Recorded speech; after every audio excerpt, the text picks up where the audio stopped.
Hello guys, this is the introductory and the sample lecture of logically powered gases, which is LPG 2025 module, recently launched by Vyas IS. This is completely a separate and a different program than existing elimination techniques program which exist in the market. And how is it different? The table is in front of you. सामने दी गई table आप देख के difference देख सकते हैं किस तरीके से डिफरेंट है।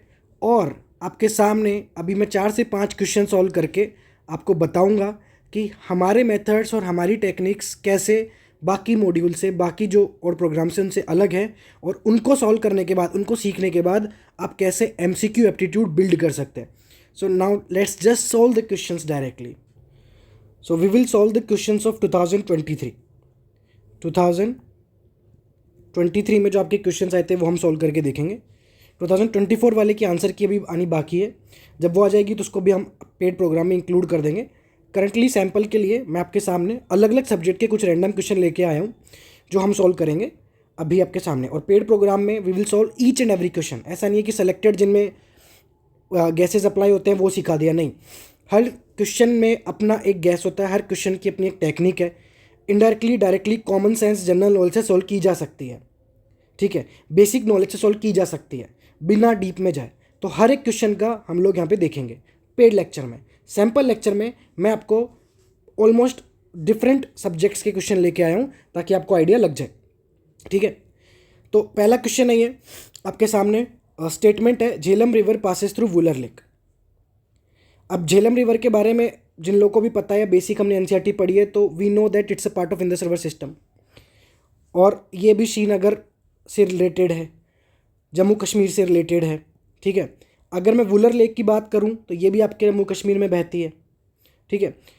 दोनों बहुत तरीके से रिलेटेड है, चाहे वो श्रीनगर की बात कर लो या जम्मू कश्मीर की बात कर लो, तो इट्स डेफिनेटली करेक्ट कि Jhelum river passes through Wular lake, या पॉसिबिलिटीज़ की है, ये तो समझ में आ गया। Next, Krishna river directly feeds Kolleru lake. The most important thing air is that students इसको पढ़ने के बाद सोचते हैं कि यूपीएससी आपको टेक्निकल पूछ रहा है, यूपीएससी आपको डिटेल में पूछना चाह रहा है, you must know regarding the lakes. But ऐसा नहीं है। यहाँ पे यूपीएससी कर क्या रहा है, यूपीएससी आपसे पूछ तो बहुत डिटेल में रहा है, बहुत ही ऐसी चीज़ें पूछ रहा है जो थोड़ा डीपर जा सकती है। But if you know the basic geography, यहाँ पे मैं ये नहीं कह रहा कि एक्सट्रीम स्टेटमेंट लगा दो, वो कर दो, ये नहीं। अगर आप कॉमन सेंस और बेसिक ज्योग्राफी लगाओ तो ये स्टेटमेंट अपने आप में गलत है। सबसे पहली बात तो कृष्णा रिवर की यहाँ पे बात हो रही है। Krishna river directly feeds Kolleru lake. Krishna, Godavari या कोई भी बड़ी रिवर की आप बात कर लो, एक तो वो डायरेक्टली लेक को फीड नहीं करती, they feed bay of Bengal. इतनी बड़ी रिवर्स कभी भी लेक को फीड नहीं करती। दूसरा, it says the river itself directly feeds. इतनी बड़ी रिवर कभी भी अगर किसी लेक को फीड भी कर रही हो तो उसका मेन चैनल कभी फीड नहीं करता। कृष्णा रिवर का जो मेन चैनल है उसके अंदर बहुत सारी ट्रिब्यूटरीज हैं, और उस रिवर की कुछ ट्रिब्यूटरी हैं जो इसको फीड करती हैं। आप खुद सोचो, कृष्णा जैसी रिवर जिसकी इतनी ट्रिब्यूटरीज हैं, उसका मेन चैनल कोलेरू लेक को कैसे फीड करेगा? अपने आप में ट्रिब्यूटरीज में बढ़ जाती है वो। तो एक तो डायरेक्टली वर्ड यहाँ पे थोड़ा सा आपको लगेगा कि आप हटा सकते हैं। दूसरा, इतनी बड़ी रिवर। तीसरा, लेक को फीड नहीं किया जा सकता। These rivers feed bay of Bengal, ये डायरेक्टली सी में जाके मिलती हैं, ठीक है। तो यहाँ पे एक चीज़ समझ में आ गई कि सेकंड स्टेटमेंट गलत है, तो यहाँ पे ऑल थ्री नहीं होगा, और फर्स्ट स्टेटमेंट हमें सही लग रहा है तो नन भी नहीं होगा, ठीक है। ऑल थ्री भी नहीं होगा, नन भी नहीं होगा, बचा ए या बी। अब यहाँ पे गैसिंग कर सकते हो तो कर लो, यहाँ पे अगर 50-50 वाली प्रोबेबिलिटी कर सकते हो तो कर लो, नहीं तो थर्ड स्टेटमेंट को भी करने के बहुत तरीके हैं।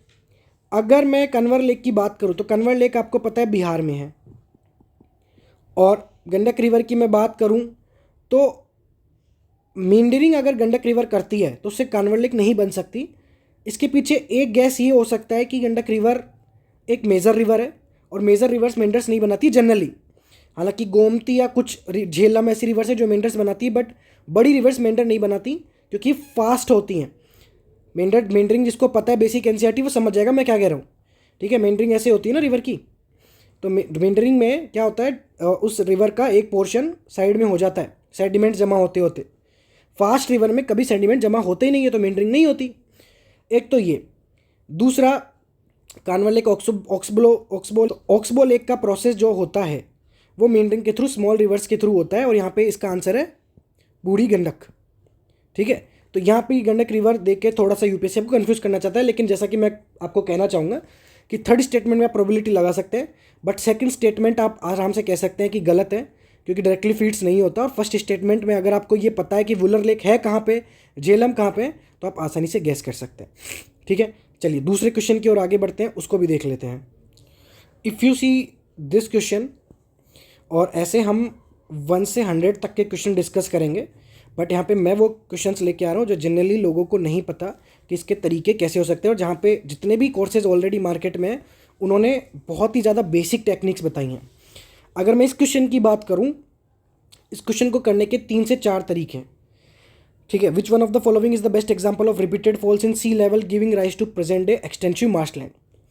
यहाँ पे सी लेवल देख के बहुत तरीके हैं जिससे क्वेश्चन ऑप्शन एलिमिनेट की जा सकते हैं, बट वो थोड़ा सा टेक्निकल हो जाता है, वो मैं आपको बाद में बताऊंगा। अगर मैं आपको बिल्कुल कॉमन सेंस और स्मार्ट तरीका बताऊं, जिसको आप कहते हैं कि प्रेजेंस ऑफ माइंड, तो अगर आप इसका हिंदी वर्जन पढ़ें इस क्वेश्चन का, जो कि मैं हर बार कहता हूं कि जब भी आप यूपीएससी में क्वेश्चन सॉल्व कर रहे हैं, हिंदी ट्रांसलेशन आप देख लीजिए, तो मार्शलैंड को सीधे सीधे कच्छ बोला गया है और आंसर भी रन ऑफ कच्छ ही है। तो अगर आप सिर्फ इसका हिंदी पढ़ लेंगे ना तो आपका काम हो जाएगा। और भी बहुत तरीके हैं जिससे आप बेसिक नॉलेज लगा सकते हैं कि सॉल्ट पेन्स कैसे बनते हैं, मैंग्रोव्स कैसे बनते हैं। अगर ये आपको पता है कि कौन कौन से एरिया में होते हैं, जैसे मैंग्रोव्स टाइट्स वाली लोकेशन पे ज़्यादा होती हैं, तो और भी तरीक़ों से आंसर पता लगाया जा सकता है। बट फिलहाल के लिए अगर आप हिंदी वर्जन इसका पढ़ लेंगे तो आपको और दिमाग लगाने की ज़रूरत ही नहीं पड़ेगी। अगर हम ये वाला क्वेश्चन देखते हैं 42, तो इसमें बात हो रही है एंशिएंट इंडिया की। ठीक है, हमें बात हो रही है एंशिएंट इंडिया की। इसमें 3 स्टेटमेंट है। स्तूपा का जो कॉन्सेप्ट है वो बोला जा रहा था, concept of stupa is Buddhist in origin. Second statement है stupa was generally a repository of relics. Third, stupa was a votive and commemorative structure in Buddhist tradition. अब मुझे एक बात बताओ, कौन सा स्टेटमेंट है जो जनरली देख के लग रहा है कि सही है, मतलब उसको डिस्प्यूट नहीं किया जा सकता, दैट इज़ कॉमन सेंस या जनरल है कि ऐसा हो सकता है, प्रोबेबल चांसेस हैं। थर्ड स्टेटमेंट आप देखोगे तो वोटिव और कॉमेमोरेटिव का मतलब एक रिस्पेक्टेबल स्ट्रक्चर था। ठीक है, तो ये समझ में आता है कि हाँ, स्तूपा बुद्धिस्ट ट्रेडिशन से जुड़ा हुआ था और ये स्ट्रक्चर भी हो सकता है। ये जनरल स्टेटमेंट है, इसमें डिस्प्यूट नहीं किया जा सकता। यहाँ पे जो गैस किया जा सकता है वो इन दोनों में है। देखो, stupa was generally repository of relics. अब रिलिक्स क्या होता है? रिलिक्स जनरली होता है जब भी किसी इंसान या उसके ऑब्जेक्ट या उसके खुद की बॉडी का कोई हिस्सा या कुछ भी बोन्स वगैरह अगर आप रख देते हो कहीं पे, ठीक है, जैसे बुरियल्स होते थे ना पहले, तो उसको कहते हैं रिलिक्स। ठीक है, ये जो बुरियल्स का जो टाइम था ये कब से है? नहीं, कब से हैं? ये बुद्धिस्ट टाइम से नहीं है। आप देखोगे मेगालिथिक स्ट्रक्चर भी होते थे। मेगालिथिक स्ट्रक्चर इससे पहले होते थे। जब आप प्री हिस्टोरिक एज पढ़ोगे या वैदिक जब आप एज पढ़ रहे थे तब आपने मेगालिथिक स्ट्रक्चर के बारे में पढ़ा होगा। तो वहाँ पे बुरियल्स की जो प्रैक्टिस है वो पहले से ही थी। तो ये तो समझ में आ गया कि ये स्तूपा वाली जो चीज़ है ये बहुत पहले से बुद्धिस्ट ओरिजिन से पहले, और ये वाला बोल रहा है लेकिन बुद्धिस्ट ओरिजिन है। तो 1 और 2 कभी तो साथ में सही नहीं हो सकते। 1 और 2 साथ में सही नहीं हो सकते, और इसमें से एक तो करेक्ट होना ही है। एक तो करेक्ट है ये वाला, तो इसमें ये नहीं हो सकता। और जैसा कि मैंने कहा कि 1 और 2 साथ में कभी सही नहीं हो सकते, तो सारे स्टेटमेंट तो सही नहीं है, तो ऑल 3 भी नहीं हो सकते। जनरली आप पेयर्स में या ओनली 1 ओनली 2 वाले क्वेश्चन में देखेंगे कि ऑल 3 या नन होते भी नहीं है, बचे अगेन ओनली 1 या ओनली 2। ओनली 1 और ओनली 2 की हम बात करें तो इसमें जैसा कि मैंने कहा कि 1 और 2 आप इन दोनों में से एक होगा, मान लेते हैं, ठीक है, कि इन दोनों में से एक होगा। कौन सा सही है नहीं पता, बट इनमें से एक करेक्ट है और ये तो करेक्ट था ही, तो आंसर हुआ बी, ओनली 2। जनरल स्टेटमेंट हमने आइडेंटिफाई किया, और जनरल स्टेटमेंट आइडेंटिफाई करने के बाद हमने देखा कि कौन से स्टेटमेंट में कॉन्ट्राडिक्शन है। एक सुपर टिप मैं आपको यहाँ पे बताने जा रहा हूँ। जब भी आप क्वेश्चन पढ़ें, स्टेटमेंट वाले क्वेश्चन आए, आप थर्ड स्टेटमेंट से स्टार्ट करें, थर्ड या फोर्थ से, लास्ट स्टेटमेंट से हमेशा स्टार्ट करें।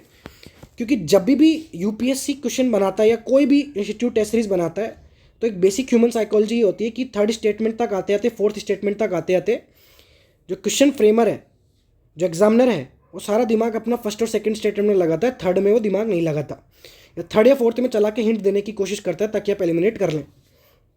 थर्ड और फोर्थ तक वो इतना दिमाग नहीं लगाता कि क्वेश्चन को घुमाएं। ये बेसिक साइकोलॉजी है। इंसान क्वेश्चन बनाते समय पहला दूसरा ऑप्शन में ज़्यादा दिमाग लगाता है स्टेटमेंट में। थर्ड से आप स्टार्ट करें तो थर्ड वाला मोस्ट प्रोबेबली पढ़ते ही आप ऑप्शन एलिमिनेट कर लोगे पहले ही, और ऊपर जो बचे हुए हैं उनमें फिर आपका कॉन्ट्राडिक्शन आप देखो। ठीक है, ये वाला क्वेश्चन हम लोग करते हैं। इसमें आप देखेंगे with reference to ancient South India, Korkai, Poompuhar और मुचिरी वेल नोन एस। यहाँ पे अगर मेरा प्रोनाउंसिएशन थोड़ा सही नहीं हो तो मुझे माफ़ करिएगा, जो लोग साउथ से हैं वो इसका बेटर प्रोनाउंसिएशन मुझे बता सकते हैं। क्वेश्चन ये है कि क्या है। अब जनरली जिन्होंने पढ़ा है वो पुअर देख के समझ जाएंगे कि आंसर क्या है, फिर भी जिनको याद नहीं आ रहा, मैं कुछ यहाँ पे आपको कॉमन सेंस यूज़ करना बता रहा हूँ कि बिना जाने भी आप कॉमन सेंस कैसे कर सकते हैं यूज़। ऑप्शन में क्या है, कैपिटल सिटीज़ है, पोर्ट्स है, centres of iron and steel making है, और श्राइन्स ऑफ जैन तीर्थंकर है। मुझे ये बताओ, साउथ इंडिया हमेशा किस चीज़ के लिए फेमस रहा है? कोस्टल ट्रेड के लिए, मैरीटाइम ट्रेड के लिए। जब भी कोई बाहर से आया राज करने इंडिया पे, इन्वेडर्स आए, अगर वो साउथ की तरफ से आए हैं, कोस्टल एरियाज़ की तरफ से आए हैं और मैरीटाइम ट्रेड के लिए आए थे वो, आप एंशिएंट टाइम से लेकर मिडिवल टाइम तक देख लो, तो साउथ इंडिया में अगर कुछ प्लेसेस हैं तो मोस्ट प्रोबेबली कोस्टल एरियाज़ हैं। और कोस्टल एरियाज़ में सबसे पहला ऑप्शन तो ये एलिमिनेट हो जाता है कि कैपिटल सिटीज़ नहीं आ सकते। कोई स्टेट, कोई भी राज्य अपना कैपिटल कोस्टल में या बॉर्डर एरिया पे नहीं बनाता, क्योंकि अगर कोस्टल एरिया पे कोई कैपिटल होगी तो कोई भी इन्वेड कर लेगा, फिर तो बात ही ख़त्म। दूसरा, मैं ये मानता हूँ एक बार को आप ये भी छोड़ दो कि साउथ इंडिया में मैरीटाइम ट्रेड के लिए फेमस था, लेकिन ये जो प्लेसेस हैं, ये बात हो रही है एंशिएंट इंडिया की, तो उसमें centres of iron and steel making भी नहीं हो सकता। पूरे एंशिएंट टाइम में आप देखेंगे आयरन एंड स्टील मेकिंग, हमारे और तरह के जो आयरन थे फेमस थे, but iron and steel making centres कभी फेमस हुए ही नहीं। इतने ज़्यादा वॉल्यूम में या इतने ज़्यादा फेमस कोई हमारे एंशिएंट में कभी आपने पढ़ा हो कि भाई ये प्लेसेस है जहाँ पे आयरन एंड स्टील मेकिंग होती है। बहुत चीज़ों के लिए बहुत सेंटर्स फेमस थे, बट इसके लिए नहीं थे। रिकॉल करने की कोशिश करो तो सबसे पहली स्किल जो होती है सॉल्व करने की एमसीक्यू में, वो होती है कॉन्फिडेंस। आपने जो अब तक पढ़ा उसमें देखो कि क्या ये आपने कभी पढ़ा। देखो सोर्स सबके पास है, कोई लूसेंट पढ़ रहा है, कोई आर एस शर्मा पढ़ रहा है, कोई पूनम दलाल दैया पढ़ रहा है, कोई तमिलनाडु की बुक्स पढ़ रहा है, लेकिन कभी आपने आयरन एंड स्टील मेकिंग पढ़ा? ये सोच के मत करना कि यार हो सकता है मेरी बुक में नहीं हो, किसी और में नहीं हो। अगर जो चीज़ फेमस है वो हर सोर्स में होती है। ये भी नहीं पढ़ा हमने और कैपिटल सिटीज़ का मैंने लॉजिक बता दिया। जैन तीर्थंकर्स की बात करें तो जैन तीर्थंकर्स की अगर आपने बेसिक कभी एक बार भी नाम पढ़ा होगा ना, आपको आइडिया लग जाना चाहिए कि जैन थिंकर्स की जो तीर्थंकर की जो श्राइन्स है वो केव्स या हिल्स में होती हैं। इलोरा केव्स नाम पड़ा है, श्रवण बेगोला की हिल्स पता है। कोस्टल एरियाज़ में कभी भी जैन थिंकर्स की श्राइन्स होती ही नहीं थी, अपने आप एलिमिनेट होके आ गया पोर्ट्स। इस लॉजिक से भी कि साउथ इंडिया मैरीटाइम ट्रेड के लिए फेमस था, ये भी इस ऑप्शन को सपोर्ट कर रहा है। और एक बार मैं बताऊं आपको, पुअर ये नाम ऑलमोस्ट हर किसी को पता है अगर बेसिक जिसने पढ़ा हो कि ये पोर्ट है। फिर भी मान लो अगर ये नाम नहीं आता, ये मैंने इसलिए नहीं लिया कि इजी क्वेश्चन है, ये नाम नहीं आता, ये दो ही होते, तो कैसे करते जो मैंने बताया। एंशियंट ये वर्ड फेमस है, एंड ये वर्ड यहाँ पे थोड़ा की है जो आपको ध्यान देना है। एंशियंट टाइम्स की बात हो रही है। एंशियंट टाइम्स में क्या था? एंशियंट टाइम्स में कैपिटल सिटीज़ आपके ये साउथ इंडिया में कोस्टल एरिया पे नहीं हो सकती, ठीक है। और एंशियंट टाइम में साउथ इंडिया कोस्टल एरियाज़ के लिए ज़्यादा फेमस होता था। अगर कोई भी प्लेस है तो मोस्टली कोस्टल एरियाज़ के लिए ज़्यादा फेमस होता है। कैपिटल सिटीज़ भी फेमस थी बट कोस्टल एरिया में नहीं होती थी। चलिए ये वाला क्वेश्चन कर लेते। इसमें भी इसको क्यों चूज़ किया? क्योंकि ये क्वेश्चन देख के आदमी सबसे पहले डर जाता है। डर क्यों जाता है? क्योंकि अपने आप में बहुत कन्फ्यूजिंग क्वेश्चन है। हालांकि जो लोग एक्सट्रीम वाला स्किल जानते हैं कि एक्सट्रीम स्टेटमेंट को कैसे एलिमिनेट करना है, वो जनरली कर देते हैं ऐसे क्वेश्चन। वो इस स्टेटमेंट को आइडेंटिफाई कर लेंगे कि गलत है, बट अच्छे तरीके से अगर मैं समझाऊँ आपको कैसे करना है तो मैं बताता हूँ। स्टेटमेंट है Switzerland is one of the leading exporters of gold in terms of value. ठीक है, Switzerland has the second largest gold reserve in the world. पहला स्टेटमेंट पकड़ते हैं, Switzerland is one of the leading exporters of gold in terms of value. यहाँ पे कुछ बच्चे समझ नहीं पाएंगे कि ये सही है गलत, बट ये स्टेटमेंट सही है। सही क्यों है? आपने थोड़ा सा अगर आप बेसिक या कॉमन सेंस लगाओ, एक तो यहाँ पे जो वन ऑफ द लीडिंग है ना, लीडिंग किसको कह सकते हैं हम? कभी कोई डिफाइन ही नहीं है। टॉप 10 में भी आ रहा है तो भी वो लीडिंग हो सकता है, टॉप 2 में आ रहा है तो भी लीडिंग हो सकता है, टॉप 20 में आ रहा है, इतनी कंट्रीज़ में कोई भी टॉप 20 में आ रहा है तो लीडिंग तो वो भी हो सकता है। लीडिंग की डेफिनेशन कभी किसी ने डिसाइड ही नहीं की। तो इसमें मैं टॉप 30 कंट्रीज़ में भी नाम लेके यहाँ पे बोल दूँ कि one of the leading exporter है, तो इट विल बी करेक्ट। इससे दूसरा लॉजिक देख लेते हैं, exporters of gold in terms of value. अगर आपको थोड़ा सा बाहरी दुनिया का ज्ञान है तो आपने रोलेक्स का नाम सुना है, स्विच वॉच का नाम सुना है।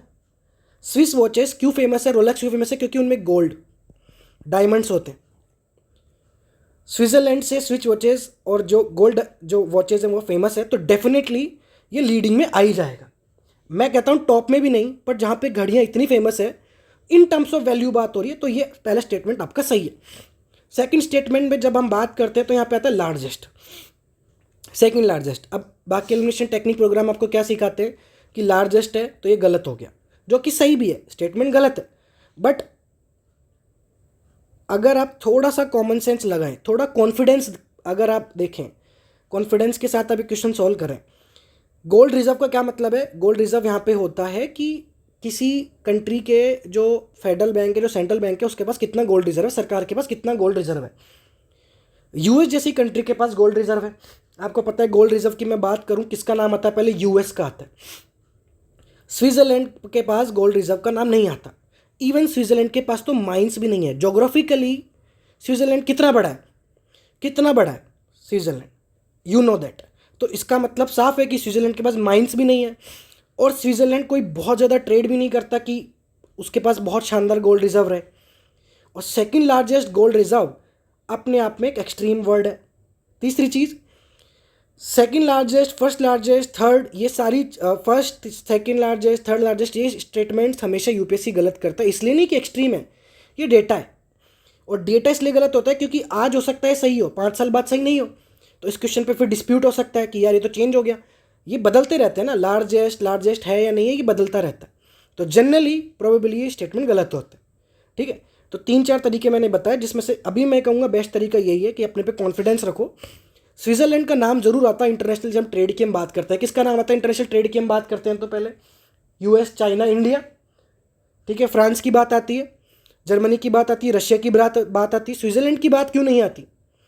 क्योंकि इंटरनेशनल ट्रेड करने के लिए you need some gold reserves. ये कॉन्फिडेंस लेके चलोगे, आराम से आंसर समझ में आएगा। इसका अगर आंसर हम देखें, सी है। ठीक है, स्टेटमेंट करेक्ट है, फर्स्ट और सेकंड इनकरेक्ट।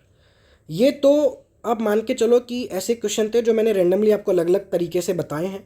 हम अपने कोर्स में 1 से लेकर 100 तक जो क्वेश्चन है, टोटल 5 से 8 साल के PYQs की हम करेंगे सोल्व। वी विल सी कि बेसिक नॉलेज 1-2 बार रिवीजन के बावजूद भी हम कैसे सॉल्व कर सकते हैं। क्योंकि देखो बहुत सारे कैंडिडेट ऐसे हैं, इवन मोस्ट कैंडिडेट जो यूपीएससी प्रीलिम्स क्लियर करते हैं वर्किंग प्रोफेशनल्स हैं। कम टाइम में 3 से 4 महीने की पढ़ाई में भी वो प्रीलिम्स क्लियर कर पा रहे हैं। वजह, उनको पता है PYQs कैसे फ्रेम होते हैं, कहाँ एग्जामिनर चला के हिंट देता है। जैसे मैंने बोला, third statement, second statement, first statement. Third statement से आप स्टार्ट करो, आपको हिंट समझ में आ जाएगा। फिर थोड़ी सी वोकेबलरी भी समझ में आ जाती है। ठीक है, तो ये सारी चीज़ें, अभी तो 5 क्वेश्चन में हमने इतना सीखा। सोचो जब हम 5 से 8 साल के PYQs करेंगे, मैं तो कहता हूँ हो सकता है आपको 50% चीज़ें मेरी बेकार लगे, हो सकता है 50% टिप्स आपको मेरी अच्छी नहीं लगे, बट अगर मेरे 20 से 30% आपकी टिप्स, अगर मेरी टिप्स आपके काम आती है और मेरी वजह से अगर आप 15 से 20 क्वेश्चन सोल्व कर पाते हो, तो इसमें डेफिनेटली आपकी हेल्प होगी।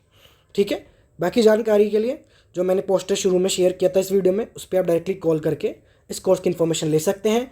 और इसमें जो सबसे बड़ी चीज़ है, जो लोग लास्ट तक की वीडियो देख रहे हैं उनके लिए मैं बोल दूं, जो आज तक किसी ने किया वो हम कर रहे हैं। सिर्फ एलिमिनेशन करके नहीं छोड़ देंगे यहाँ पे PYQs का, इसमें हम मेंटरशिप सपोर्ट भी दे रहे हैं अलग से। ठीक है, मेंटरशिप सपोर्ट में क्या होगा, इसमें जनरल मेंटरशिप वो नहीं है टाइम टेबल वाली या फिर कोई डाउट वाली, इसमें आप अपने टेस्ट सीरीज़ में से, अपने प्रैक्टिस बैंक में से, मतलब दुनिया जगत में से जहाँ से भी आप कोई क्वेश्चन कर रहे हो वो क्वेश्चन आप करके टीम को भेजो। वो क्वेश्चन अगर आपसे नहीं हो रहा है, आप हमारी टीम को भेजो। उस क्वेश्चन के पीछे कितने 3-4 तरीके से सॉल्व कैसे किया जा सकता है वो टीम आपको बता देगी। बेसिक से बेसिक नॉलेज लगा के, इंटेलिजेंट गैसिंग लगा के कैसे इस क्वेश्चन को सॉल्व किया जा सकता है। अनलिमिटेड क्वेश्चंस का पैकेज होता है ये। कोई भी क्वेश्चन आप भेजोगे, ये एआई द्वारा पावर्ड नहीं है। मैं सब लोग को बता दूं कि हम एआई के थ्रू ये नहीं कर रहे हैं। इसके पीछे कम से कम 14 से 15 लोगों की टीम है जो हर सब्जेक्ट में अपने एक्सपर्ट हैं। और जब आप क्वेश्चन भेजोगे तो वो उनके पास जाएगा, फिर वो अपनी तरफ से एक ऑडियो मैसेज या जो भी होता है वो भेजेंगे और बताएंगे आपको किसके सॉल्व करने के 3-4 तरीके और क्या हो सकते हैं। ठीक है, तो इस तरीके से हम इस कोर्स को आगे बढ़ाएंगे। टोटल हम 5 से 8 साल के पीवाईक्यूज यहाँ पे सॉल्व करेंगे। 5 साल के पीवाईक्यूज भी हम करते हैं तो 15 घंटे आपके लगने हैं। 15 घंटे के अंदर ये ऑनलाइन ऑफलाइन बैच दोनों में ख़त्म हो जाएगा। Thank you so much.